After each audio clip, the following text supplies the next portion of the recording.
10, 9, 8, 7, 6, 5, 4, 3.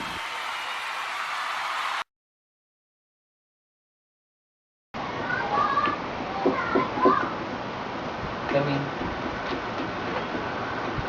Good afternoon, sir. Good afternoon. I'm Claire. Nice meeting you, sir. Nice meeting you. Please sit down. Thank you.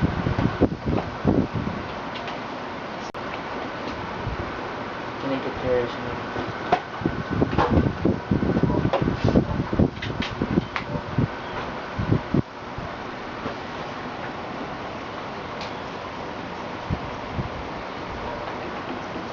Okay, Miss Famador, Yes. please introduce yourself to me.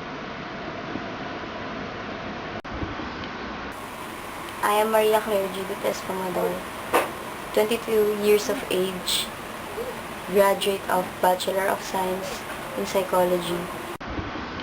I have also experienced working during college, which for me had contributed a lot in improving and developing my skills. Best Psychology? Eh di, ibig sabihin na mabasa mo utak ko. Utak ko. Of course, sir, hindi. Kasi, as a psychologist, hindi mo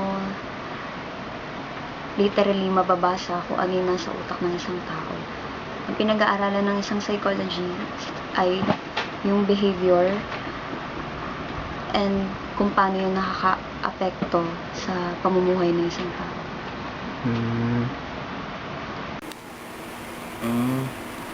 So, what position are you applying for? I'm applying for HR assistant.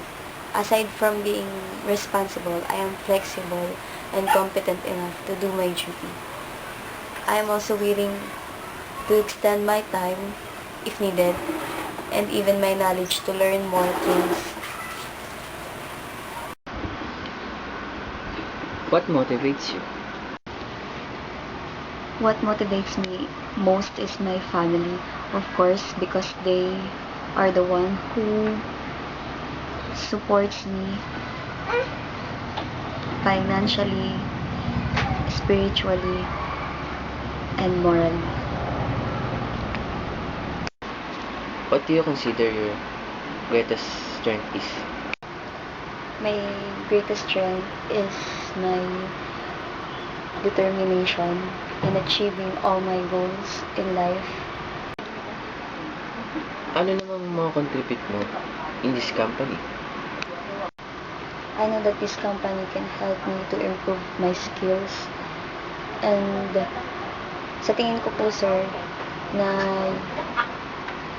ang mga contribute ko po sa kumpanyang ito ay ang aking mga karanasan at yung na-acquire ko pong skills and knowledge during secondary and from the present.